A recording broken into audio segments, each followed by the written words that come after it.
Thank you for having me. And yes, September is a good month definitely to talk about skin and everything associated with skin. Especially because it's getting hotter now, right? So we need to make sure that our skin is protected. You can see that the prices of sunscreen already is spiking high. We should have bought it in winter when it didn't really matter.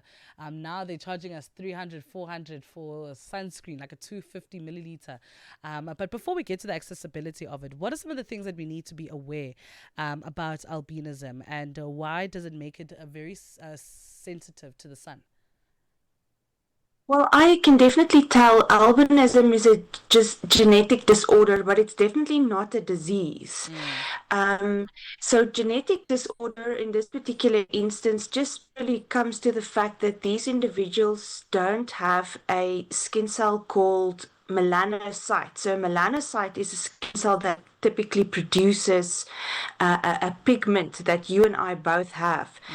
Now, the concern with albinism is you get two types. The first type is what we call an oculocutaneous type of albinism, where, pigment or the lack of pigment is affected in the hair, it's affected in the eyes, and it's definitely also affected in the skin. Mm. And then a second type of albinism that you get is only ocular type of albinism, that where only the eyes are affected.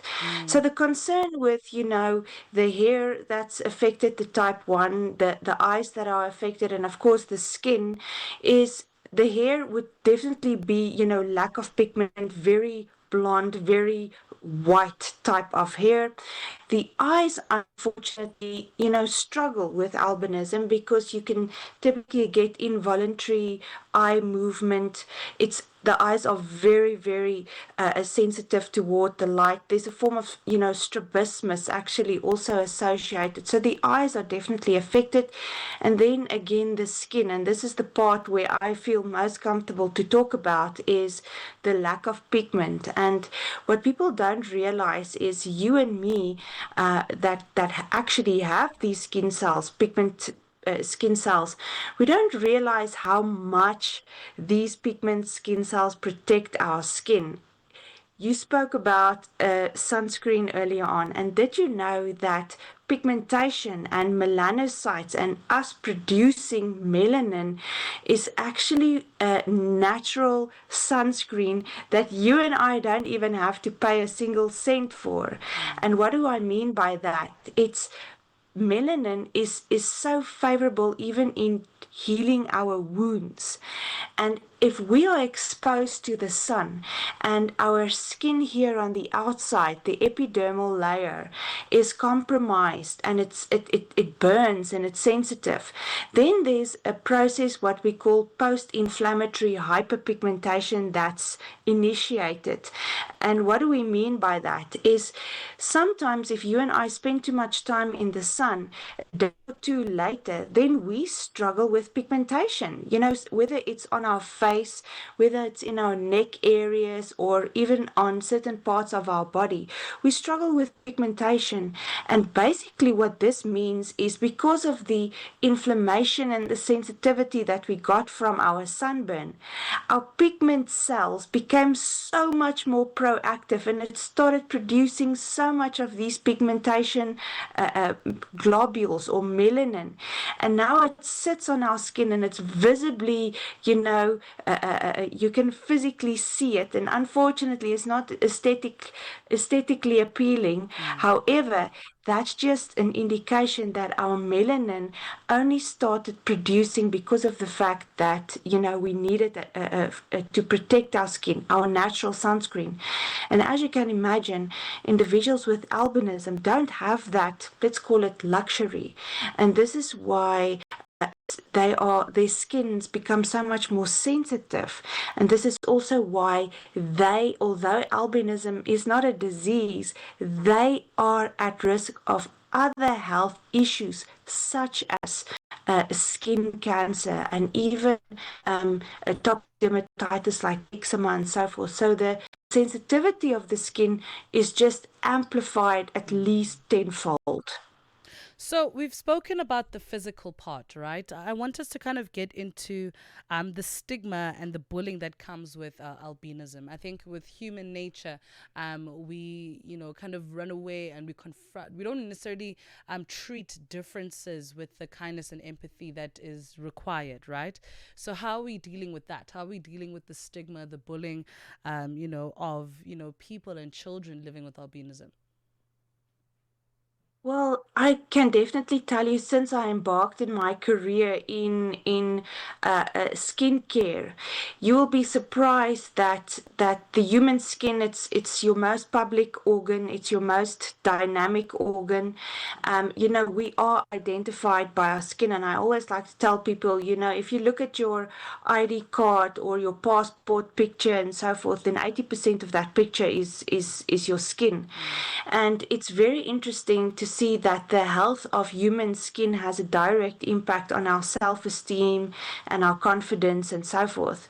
I mean, if I struggle a little bit with intermittent breakouts, for instance, or have a lot of pigmentation in my face, especially after pregnancy and so forth, it makes me feel, that I want to retract from society. There's definitely a lack of confidence, without a doubt.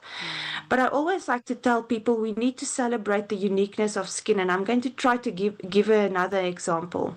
I was pregnant with twin girls, and the I, as you can see, is there are 6 different skin tones and types. We call it a Fitzpatrick 1 skin tone and type, and a Fitzpatrick 6.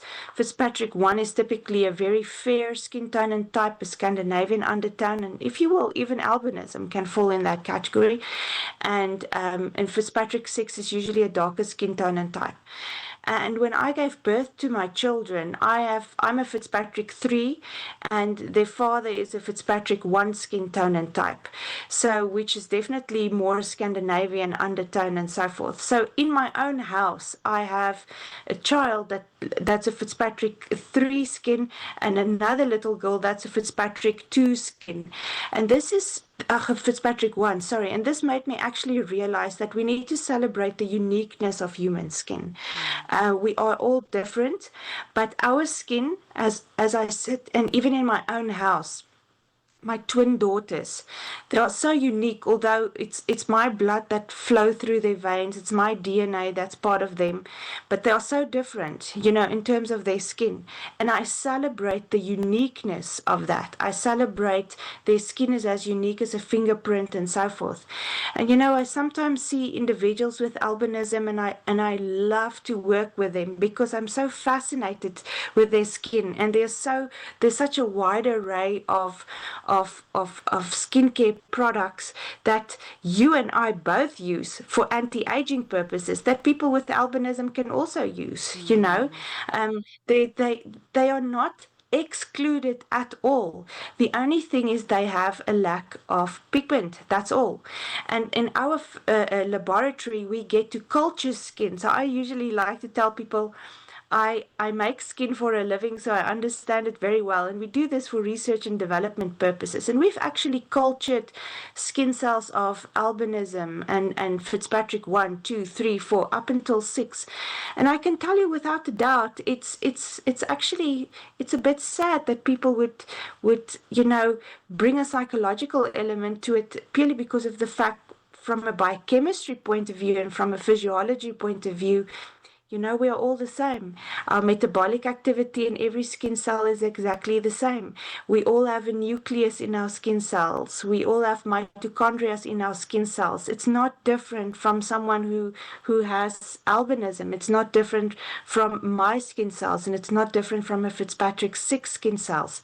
It's just because of the fact that there's a genetic disorder, and not every single person struggles with albinism, and I'm using the word struggle very, very delicately. Yes. Is purely because of the fact that it makes them unique. There's another skin concern or skin condition called vitiligo, and Mm, vitiligo is typically a skin concern where you are born with a particular complexion, and as you age, then you can start developing these white patches on your skin, and many people struggle with vitiligo as well. And again, it's fascinating to see it's not a disease. These people, it's not a life threat. yeah. They don't need to be treated with particular medication. Nothing is wrong. It's just very unfortunate that because the human skin is a public organ, we are identified by our skin cosmetically, and also, if something looks different, then perhaps yes, there's a stigma, and that's why there are people like you and me today to talk about it, and we hope masses of people listen so we can be more accommodating toward these people, and more respectful as well, because it's really unnecessary to treat them differently. 1000%. Dr. Judey, thank you so much for your insights today. Where can we find you, whether it be social media, your practice, or where can we consult with you? If people would like to get a hold of us, they can go to our website at biomedicalemporium.com, or even go visit our Instagram page at Biomedical Emporium. Amazing stuff. Dr. Judey, thank you so much and have a beautiful and blessed Sunday ahead. Thank you. Be blessed. Awesome. It is 7:50 time, and that was Dr. Judey speaking to us a little bit more about National Albinism Awareness Month, making us aware of some of the things that we did not know. And it all happens in the cells, you know. It's a very, very interesting conversation we had there. With just 10 minutes before we head to the top of the hour, we're going to head to Botswana for some music. I see La Duma as well coming up. We've got some great stuff lined up, and these are all things that you've asked for. And carry on asking on WhatsApp +27634069126, or on social media at Channel Africa 1.